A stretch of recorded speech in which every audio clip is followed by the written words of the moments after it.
Baik, assalamualaikum warahmatullahi wabarakatuh. Mohon maaf Pak Bambang, sebelumnya ada masalah terkait kamera saya. Izin ya Pak untuk kali ini. Baik Pak, mungkin saya lanjutkan.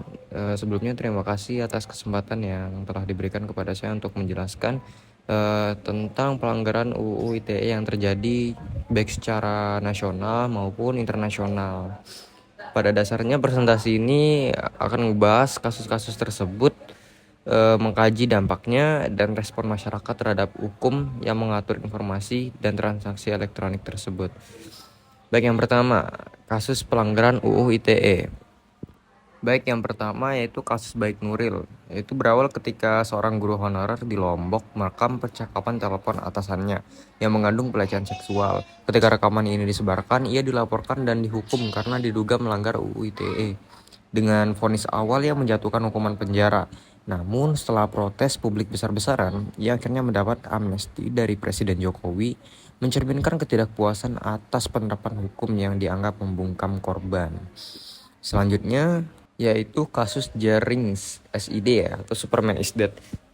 Jadi kasus ini melibatkan musisi Jerings yang ditangkap karena mengunggah sebuah postingan di Instagram yang dianggap mencemarkan nama baik Ikatan Dokter Indonesia atau IDI dengan menyebut mereka sebagai kacung WHO terkait kebijakan tes COVID-19.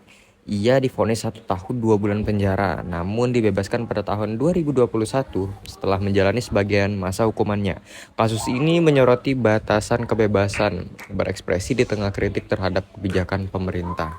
Baik, selanjutnya kasus Ahmad Dhani yang pada waktu itu sempat heboh di publik ya. Jadi Ahmad Dhani yaitu, ya kita semua tahu lah ya, Ahmad Dhani seorang musisi dan politikus.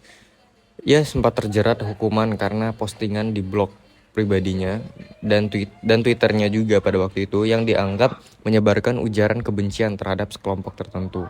Setelah proses hukum, ia dijatuhi hukuman 1 tahun 6 bulan penjara. Namun hasil bandingnya berujung pada pengurangan masa hukuman. Kasus ini menyoroti isu kebebasan berpendapat dan batasan yang dikenakan pada individu dalam konteks pernyataan publik. Nah, selanjutnya tak hanya kasus pelanggaran UU ITE pada skala nasional, ada juga nih dalam skala internasional, yaitu yang terkenal yaitu kasus Aaron Swartz, yang dimana beliau ini adalah aktivis digital yang terkenal karena aksinya mendownload jutaan jurnal akademik dari GS Store dengan tujuan menyebarkan pengetahuan secara gratis. Akhirnya ini dianggap melanggar hukum termasuk Computer Fraud and Abuse Act atau CFAA, dan ia diancam dengan hukuman penjara hingga 35 tahun.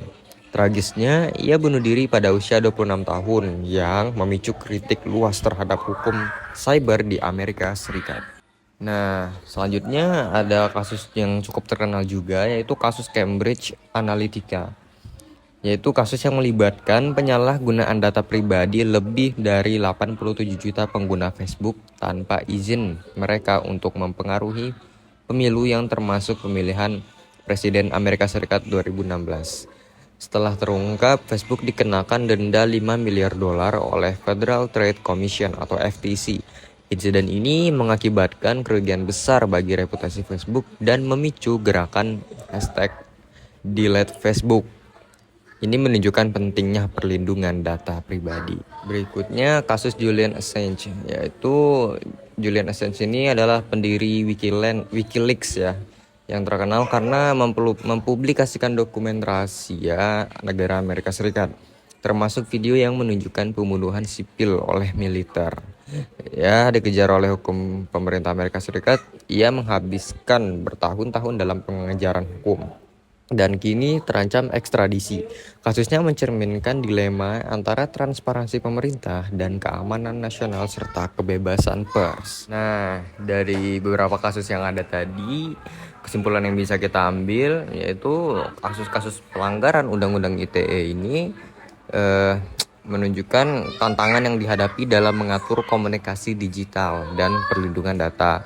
Mereka menciptakan diskusi penting tentang kebebasan berpendapat, hak privasi, dan tanggung jawab pribadi di era digital.